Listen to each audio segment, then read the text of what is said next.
The Packers go to Chicago for a huge regular season finale.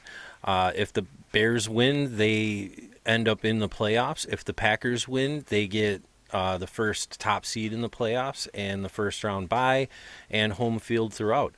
That's the topics for tonight, so stick around.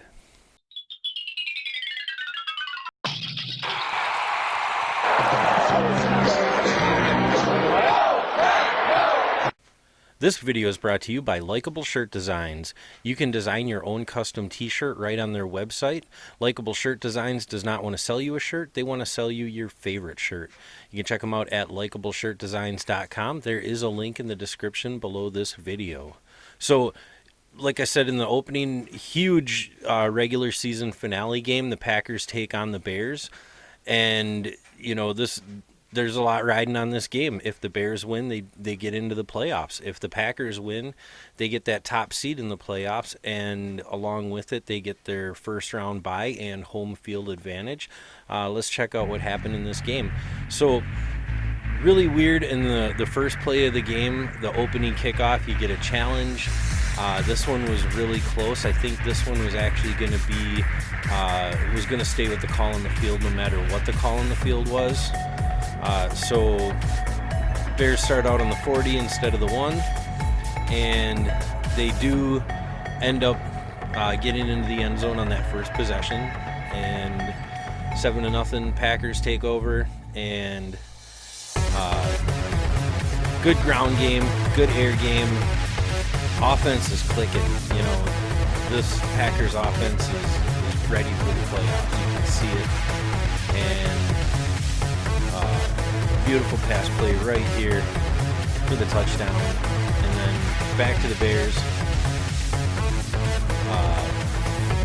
Excellent right there, but then you see the issues on the Packers special teams.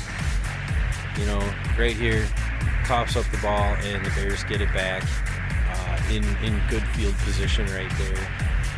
So after the defense made the stop and got off the field, they had to get right back on the field and make the stop again.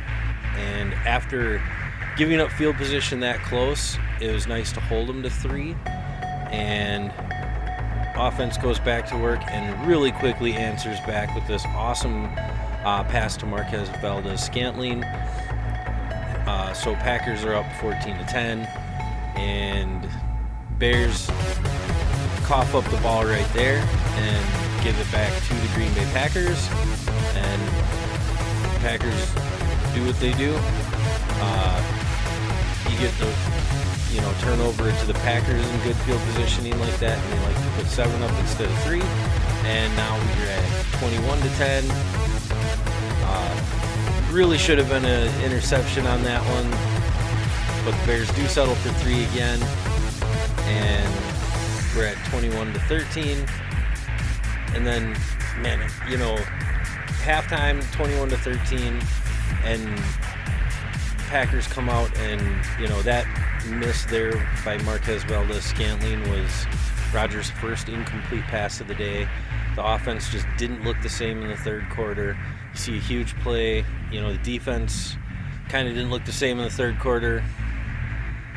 You know, but holding them out of the end zone, making them settle for 3 again. So I guess they looked a little the same on there. But you know, that's just what the Packers have looked like in the third quarter. You know, then you get into the fourth quarter, and Aaron Jones runs one in. We get this nice interception with a nice return on it too. You know, when I saw him pick the ball up, I wasn't expecting to get that nice of a return out of it. You know, then Jamal Williams with a beautiful run here, and then finishing it off to Davante Adams there. Packers up 35-16.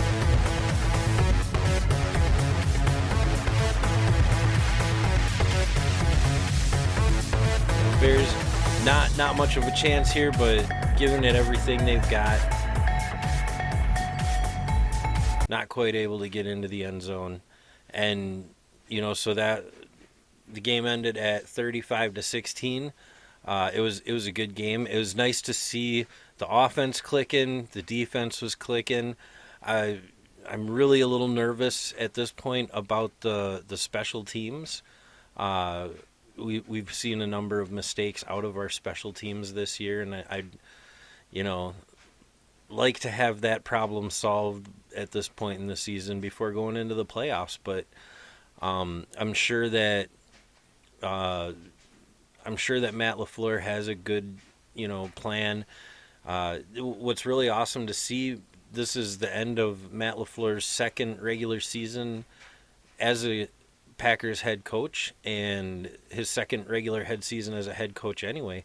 Uh, and his overall record right now in the regular season is 26-6. That's really good for a second year head coach. It's exciting to see, you know, he's made the transition to head coach really well. It's really good to see the team, in their second year of a Matt LaFleur offense, really clicking on all cylinders. The number one offense in the league right now. It's exciting to see, and Aaron Rodgers is number one in the conversation for MVP this year. That's exciting to see. And again, the Packers ended up getting the number one seed in the playoffs this year. They get that first round bye. That's going to be nice. I didn't mention it earlier, but Bakhtiari obviously didn't play with his torn ACL, which that really sucks. He's not going to be back at all. We're going to have to go through the playoffs and the Super Bowl without him. That's a huge link in the chain to be missing right now, but I think we're deep in that. In the offensive line, we're deep. We've got guys that can move around and play different positions. That's what we saw today against the Bears, and that's what we're going to see moving forward. We're going to have to see that moving forward without Bakhtiari being able to come back. It's good to see our running backs were running hard, throwing the ball, spreading it around. Our offense is clicking. Defense getting sacks and getting interceptions. Our defense is clicking. If we could just get a little more security out of the special teams right now, I'd feel a lot more comfortable. But all in all, I feel really confident coming into this off season. It's good that we're going to get that week of rest that the rest of the playoff teams aren't going to get.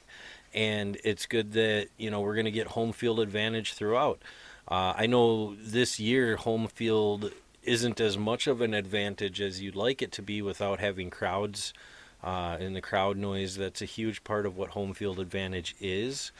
But when you look at the Packers and Lambeau Field, if we get any of the warm climate teams, that playing in Lambeau Field is going to be a big advantage anyway. And any of the colder climate teams, just having to go to Green Bay, it's going to be an advantage. I'm going to enjoy watching the playoffs even without crowd there. I don't know. How about you guys? What do you think out there? Do you think that it's a big deal that the playoffs are coming through Lambeau? Do you think it doesn't really matter when you don't have a crowd there? Go ahead and leave your thoughts in the comment section down below. If you haven't already, subscribe to this channel and hit the little bell icon so you get notifications every time I upload new content. And share this video with all of your friends. For the Packer Fan Network, I am Mark Schneider.